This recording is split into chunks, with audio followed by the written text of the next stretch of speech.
अत्यंत महत्वाचा आणि हटके असा प्रश्न आहे करंट अफेअरचा, लक्षात घ्या.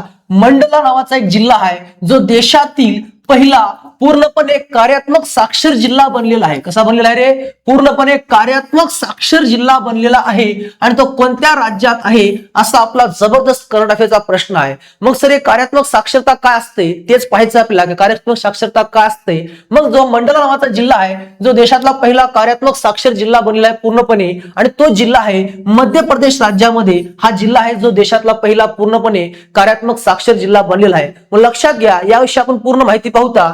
तर सर्वात पहिल्यांदा देशातील पहिला पूर्णपणे कार्यात्मक साक्षर जिल्हा, ज्याला आपण फंक्शनली लिटरेचर म्हणता, जिल्हा मंडला बनलेला आहे जो मध्य प्रदेश मध्ये या राज्यात आहे. हा आदिवासी बहुल जिल्हा आहे.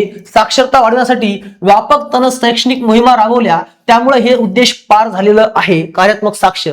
मग तेच पाहायचंय की मंडला जिल्हा हा मध्य प्रदेश राज्यामध्ये आहे. वैशिष्ट्य, भारतातील पहिला हा कार्यात्मक साक्षर जिल्हा ठरलेला आहे. क्षेत्र पहा, नर्मदा नदीच्या काठावर आहे, जबलपूर विभागाअंतर्गत येतो. लोकसंख्या प्रमुख आदिवासी जमात आहे गोंड आणि बेंगाल. आता तुम्हाला सांगतो की हे कार्यात्मक साक्षर म्हणजे काय असते. तर लक्षात घ्या, कार्यात्मक साक्षर म्हणजे केवळ वाचता लिहिता येणं नव्हे. केवळ वाचता लिहिता येणं म्हणजे काय? फक्त साक्षरता. पण कार्यात्मक साक्षरता म्हणजे केवळ वाचता लिहिता येणं नव्हे, तर दैनंदिन जीवनातील कामे प्रभावीपणे करण्यासाठी वाचन, लेखन आणि मूलभूत गणित कौशल्य, गणना वापरण्याची क्षमता होईल. सिंपल एवढं लक्षात ठेवा की दैनंदिन जीवनामध्ये कामे पार पाडताना वाचन, लेखन आणि मूलभूत गणिती कौशल्य यांचा वापर करणं म्हणजे आपल्या शिक्षणाचा जीवनामध्ये वापर करणं, दैनंदिन जीवनामध्ये वापर करणं म्हणजे कार्यात्मक साक्षरता होय. समजलं का?